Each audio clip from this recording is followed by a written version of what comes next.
So imagine a room in South Florida. Okay. It's the spring of 2026, and the air conditioning is humming constantly the way it, always does down there, battling the humidity. Right. It's practically a baseline sound in Florida. Exactly.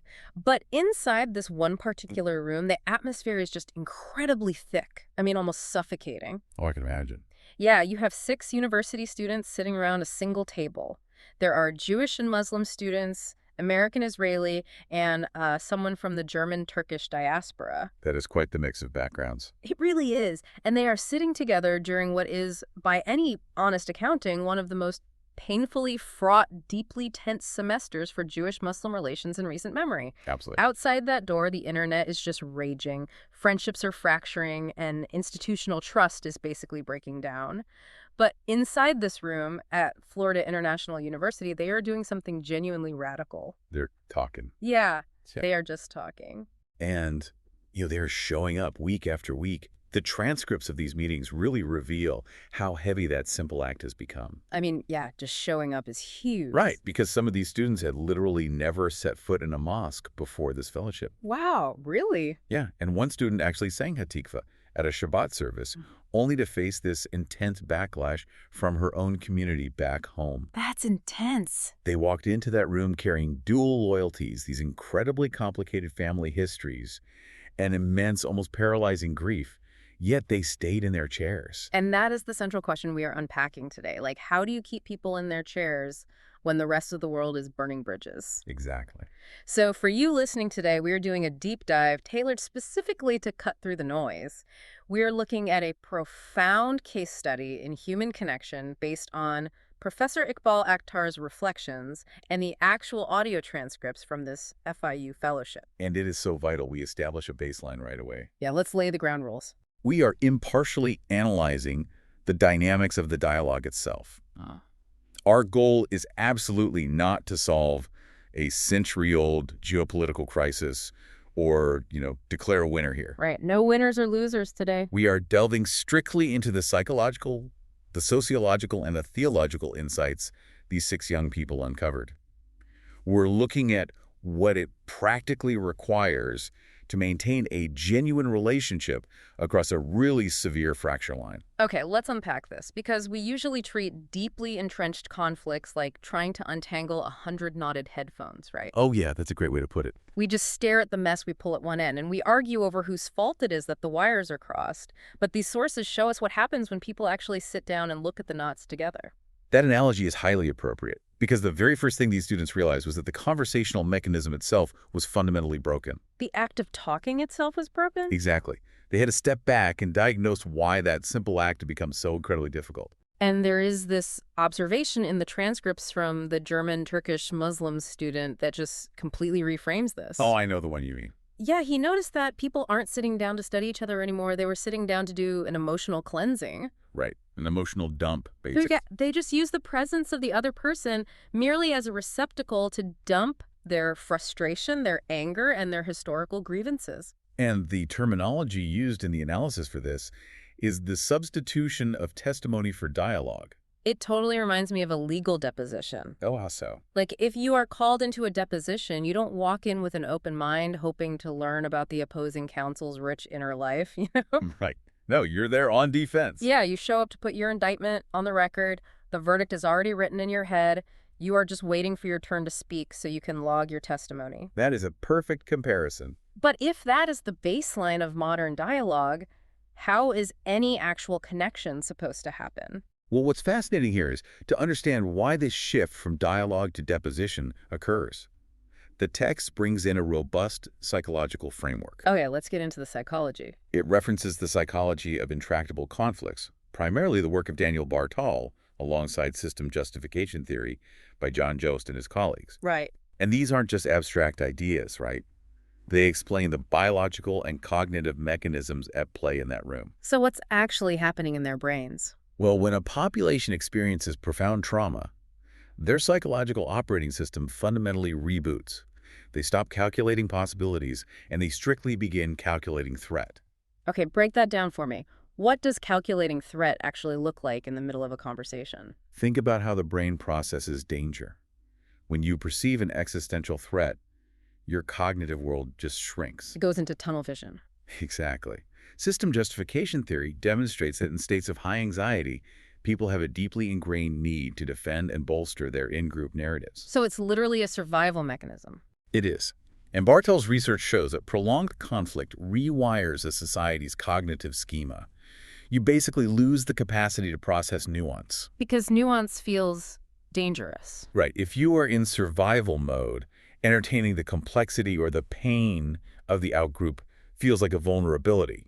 You assume the person across the table is acting in bad faith. Because trusting them could, psychologically speaking, lead to your own destruction. Precisely. You foreclose on moral complexity to protect your own psyche.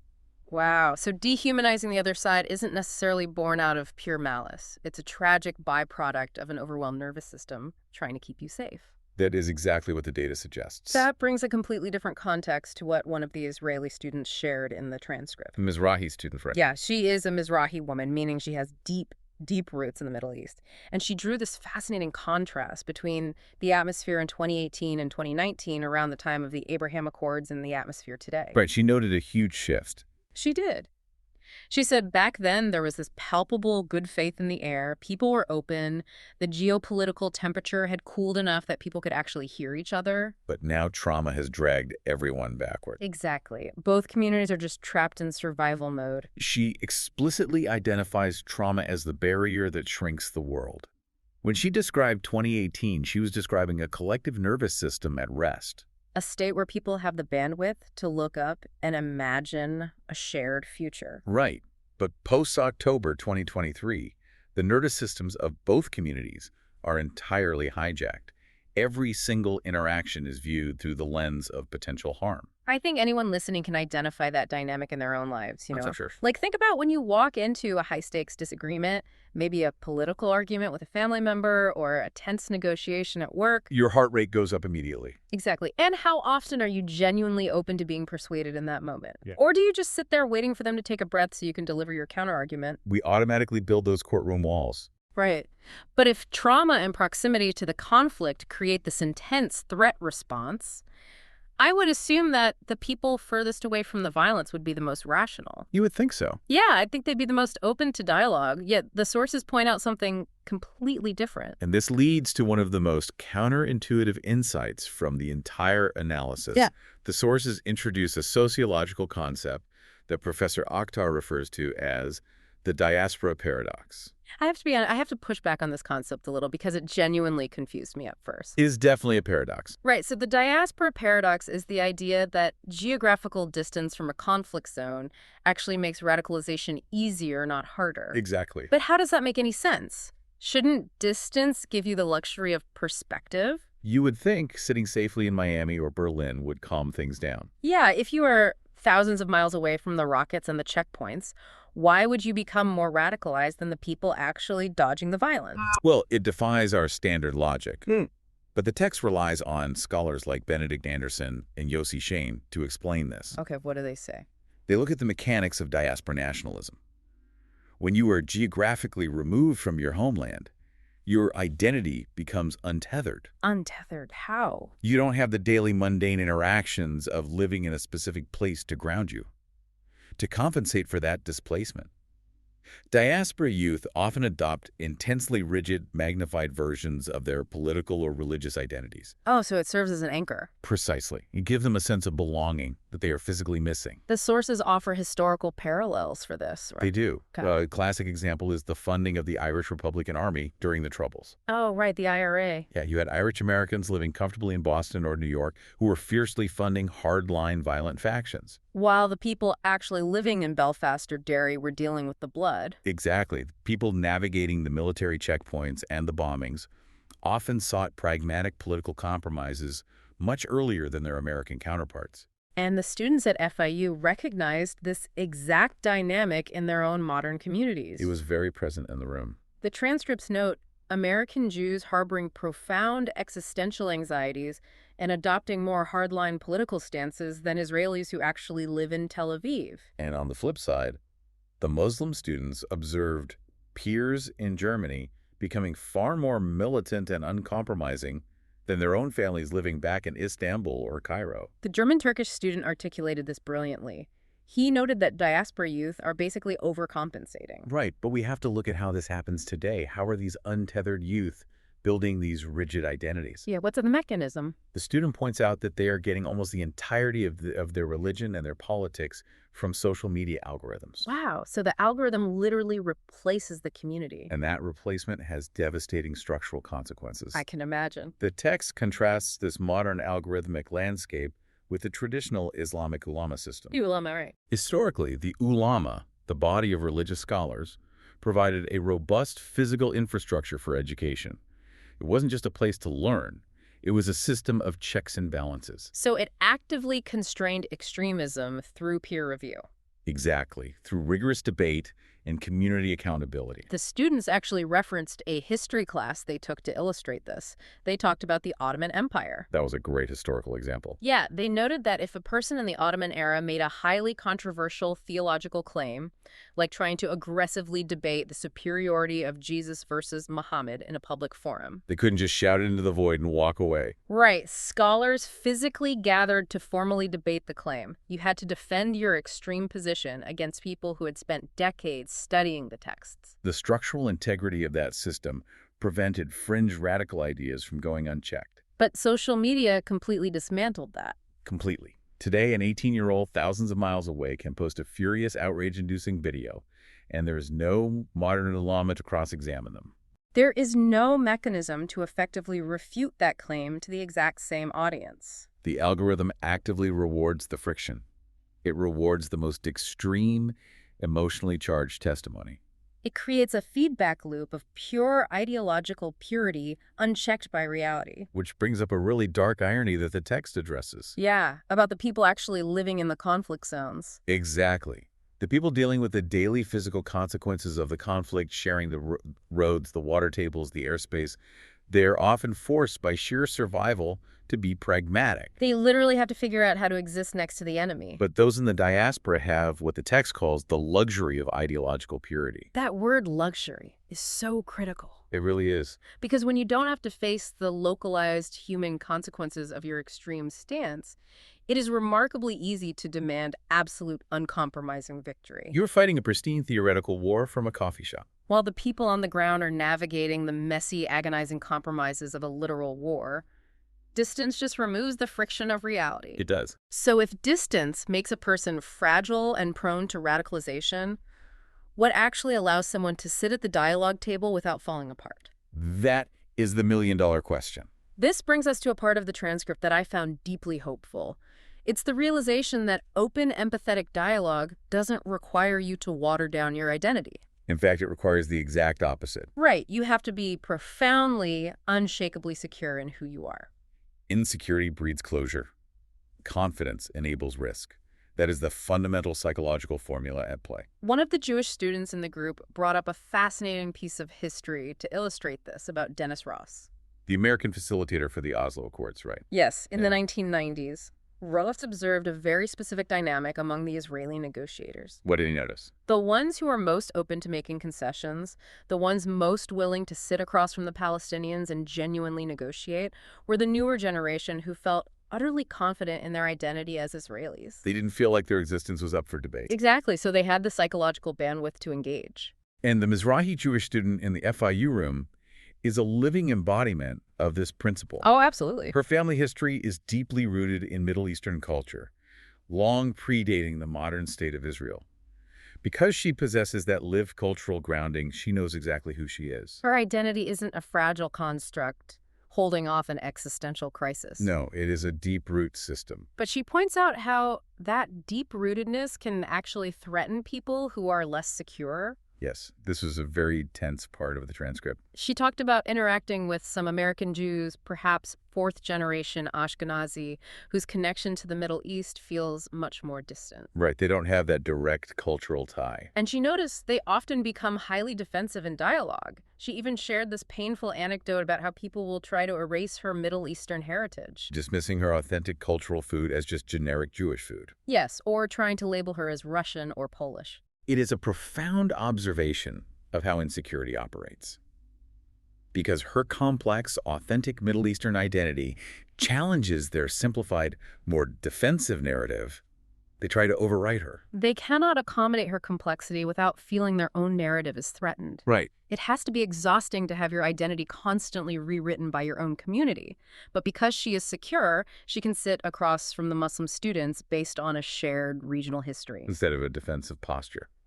I'm curious, though, how does this dynamic play out on the Muslim side of the table? Well, the transcripts reveal that the exact same mechanics of insecurity are at play there, too. Okay, how so? Professor Akhtar points out a critical vulnerability. Muslim students who feel their own religious knowledge is thin are far less capable of entering genuine dialogue. And he is very careful to clarify this. It's not a moral failing. No, not at all. They aren't bad people, and they aren't inherently hateful. They are simply insecure in their own foundation.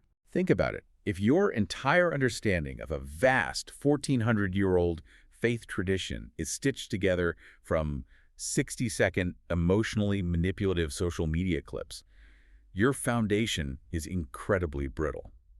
So when someone challenges you, you experience an immediate existential threat. Exactly. You throw up the courtroom walls, you resort to shouting, or you refuse to engage entirely. Because you lack the deep theological anchor required to hold steady. Which leads to what Professor Akhtar calls the educational mandate. Right. He argues that the solution for these communities isn't necessarily more political rallies or louder megaphones.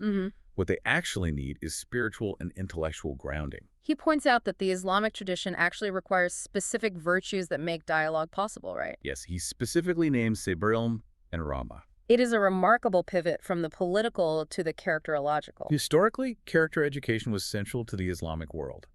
The objective was to cultivate a human being capable of immense sabr, which translates to a deep, enduring patience. And Rama is profound mercy, right? Yes. But the linchpin is ilm, deep knowledge.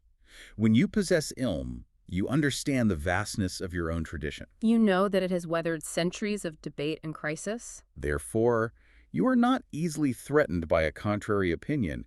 You have the internal architecture to sit with discomfort. Think about the arguments you get into in your own life. Like when someone challenges a belief you hold and you feel your chest tighten and your voice raise. You feel that urge to hurl a personal attack. Right.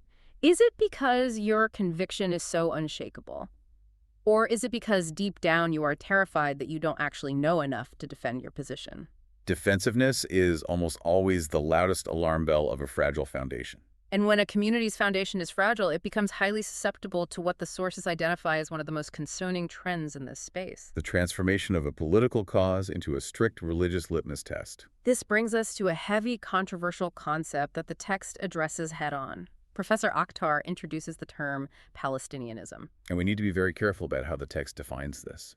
Absolutely, to separate it from the actual political movement. Right. He describes Palestinianism as a modern ideological framework where a person standing as a good Muslim is judged almost exclusively by their vocal condemnation of Israel. And their absolute refusal to engage with Zionists or anyone who won't publicly disavow Zionism. It is crucial to maintain the text's nuance here. The sources explicitly acknowledge that the Palestinian cause is one of profound justice. Yes, and that the suffering in Gaza, the West Bank, and the refugee camps is a moral catastrophe. The critique leveled by Professor Akhtar is not against the political grievance itself. His critique is deeply theological. Right. He is warning against the danger of reducing an infinite, ancient, universal religion into a singular, modern geopolitical litmus test. Because when you turn politics into theology, the social coercion within a community becomes terrifying. And students in that FIU room lived this reality. There is a striking moment in the audio transcripts from one of the female Muslim students. Who went to the synagogue. Yes. Driven by a genuine sense of spiritual curiosity and a desire for empathy, she decided to attend a local synagogue service. And while she was there, she sang Hatikva, the Israeli national anthem. She wasn't making a political endorsement. No, she was trying to step into the emotional shoes of her Jewish peers to understand what they value. But the reaction she received when she went home illustrates the coercive power of this litmus test perfectly. She came home to her twin brother, and he was absolutely furious. He didn't just disagree with her politically right. No, he attacked her moral standing. He accused her of lacking any empathy for dying Palestinian children, essentially branding her an animal simply for singing the song. The political boundary had hardened into a moral wall. In that framework, merely talking to the other side, trying to understand their narrative, is branded as normalizing an occupier. It is treated as a betrayal of the faith itself. But this is where the depth of the students' their knowledge really shines through. Because they push back. They don't just complain about this social coercion. They push back using classical theology. The German-Turkish student, right? Yes, pushing back against the demand for isolation. He invokes the example of the Prophet Muhammad. He reminds the group that the Prophet endured immense hostility, mockery, and physical threats. Yet he did not isolate himself. Right, he did not refuse to sit with those who opposed him. The student asks a piercing, incredibly logical question. If your entire strategy is to isolate people, to say, they are canceled, we will not speak to them, then how can you possibly fulfill the religious mission of sharing the truth? Who is going to reach the people you disagree with if you refuse to even sit at the same table? He is using classical Islamic theology to literally dismantle modern cancel culture. It's brilliant. And the text highlights a specific, powerful Quranic imperative here. Ta'aruf. Which translates to mutual recognition, right? Yes, the explicit divine command to know one another. Professor Akhtar points out a profound truth.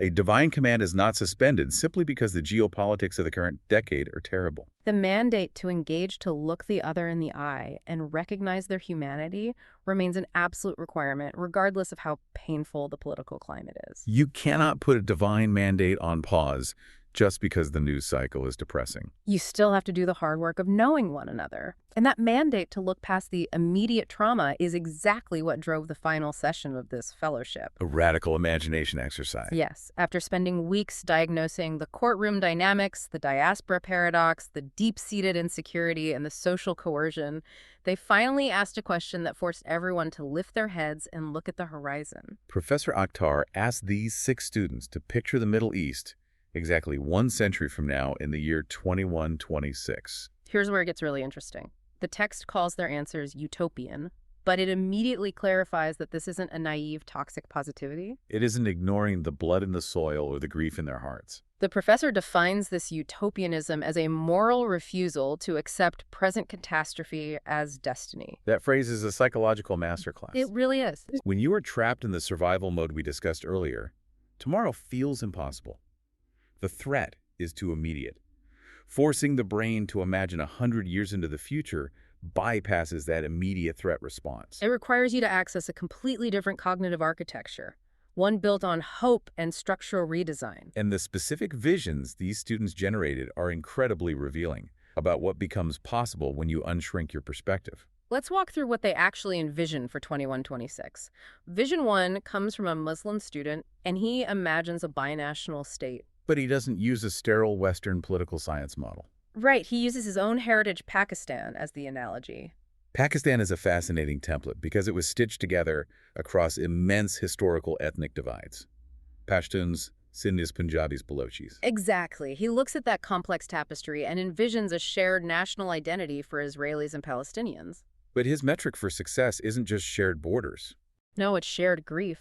He dreams of a society where if an Israeli child dies or a Palestinian child dies, the emotional devastation is felt equally by all citizens. He is imagining a shared emotional infrastructure, a true brotherhood that completely eradicates the us versus them binary.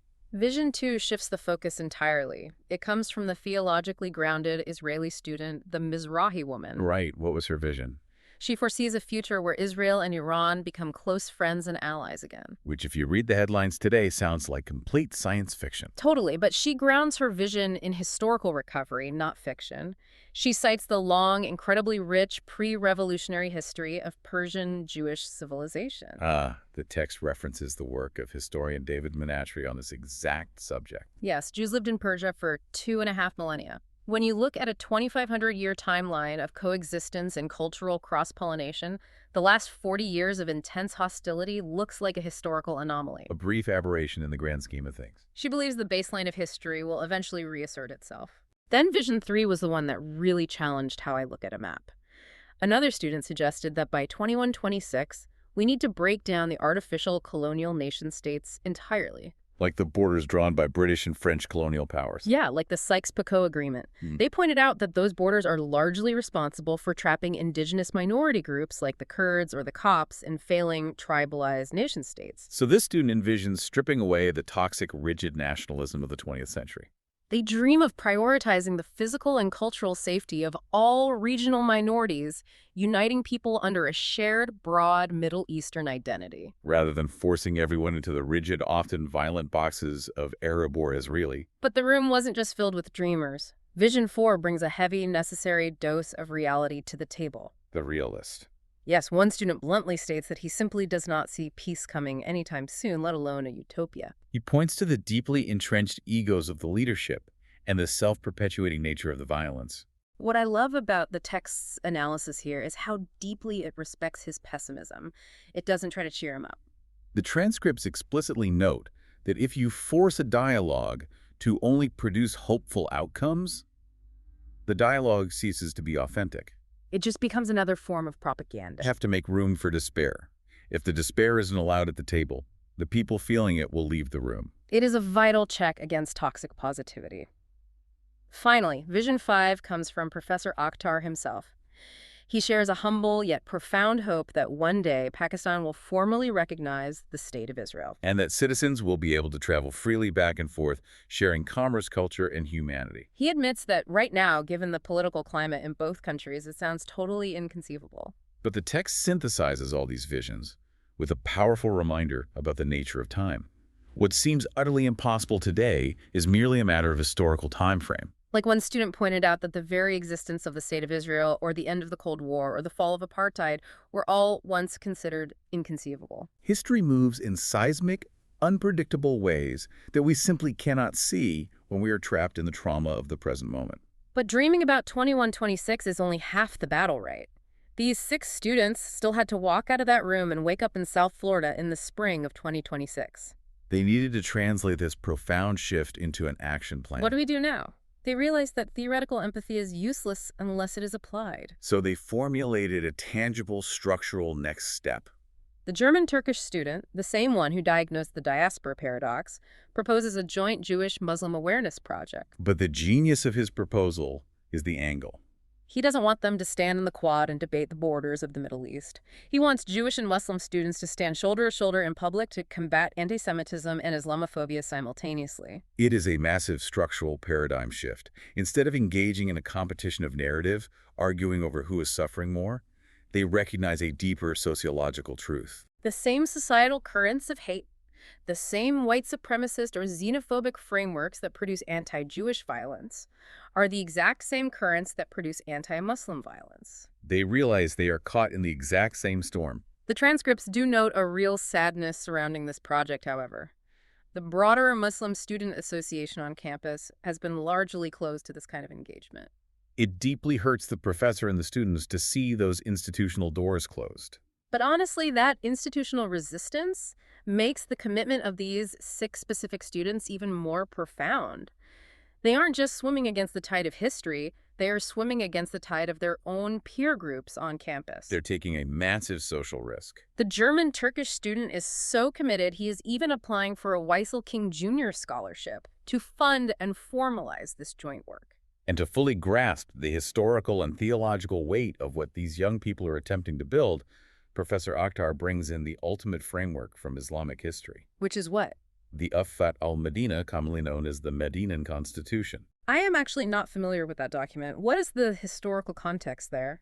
It is arguably one of the most important political documents in history. It was established by the Prophet Muhammad in the 7th century in the city of Yathrib, which became Medina. Okay, so what was happening in Medina at the time? At the time, the city was tearing itself apart through generational blood feuds between various Arab tribes like the Aus and the Khazraj, who lived alongside several prominent Jewish tribes. So it was highly fractured. Very. The Prophet drafted this constitution as a political covenant.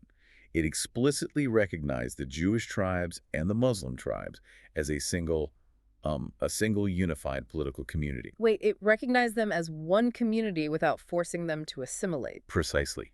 It fiercely preserved their distinct religious identities, their laws, and their customs, but it bound them together in a mutual obligation for the physical defense and the social welfare of the city. So if Medina was attacked, they defended it together. Exactly. The text refers to it as the world's first pluralist constitution. But there is a specific word used in the analysis of this document that I think changes the entire meaning of this deep dive. The distinction between tolerance and covenant. Yes, the text points out that the fundamental logic of the Medinan Constitution was not tolerance. No, it wasn't. And distinguishing between tolerance and the actual logic of the document is everything. Tolerance is a very weak, passive concept. You tolerate a nuisance. You tolerate a bad smell in the room. Tolerance implies that you are merely putting up with someone's existence until you have the power to make them go away. But the logic of the Medinan Constitution was covenant. A binding obligation, a shared stake in each other's survival. That is a massive, terrifying leap from just agreeing not to yell at each other in a university courtyard. A covenant means that my future is fundamentally, inextricably tied to your future. If there is a hole on your side of the boat, my side's going down too. And that is the ultimate takeaway from this incredibly dense emotional transcript of these 6 students. They acknowledged that the trauma is real. They acknowledge that the wars have set their communities back decades. They face the algorithmic hatred and the diaspora paradox every single time they open their phones. But despite all of that structural and psychological pressure, they chose covenant over the courtroom. We have covered a massive amount of ground today. We started by looking at how severe trauma hijacks the nervous system, forcing us into survival mode and turning our dialogues into depositions where we only calculate threat. We explored the deeply counterintuitive diaspora paradox, seeing how distance from physical danger actually untethers people, allowing them to retreat into the luxury of ideological purity fueled by algorithms instead of accountable scholarship.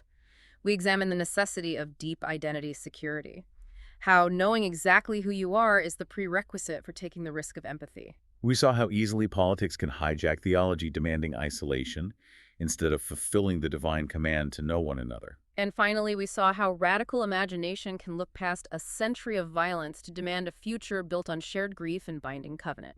The overarching lesson embedded in these transcripts is that maintaining human connection under extreme pressure is not about erasing your differences or watering down your identity. It is about doing the grueling work of finding the shared stakes that make those differences survivable. Which brings us back to you, the listener. We've seen how physical and emotional distance allows people to retreat into the safety of their own echo chambers. I want you to think about a profound conflict in your own life right now. Maybe it's a political divide in your community or a fractured relationship in your family. Or a high-stakes disagreement at your workplace. Are you merely seeking tolerance? Are you just trying to avoid the other side, waiting in your corner, hoping they will eventually just go away? Or could you take the enormous, terrifying risk of seeking a covenant? Could you recognize that whether you like it or not, your futures are bound together in the same building?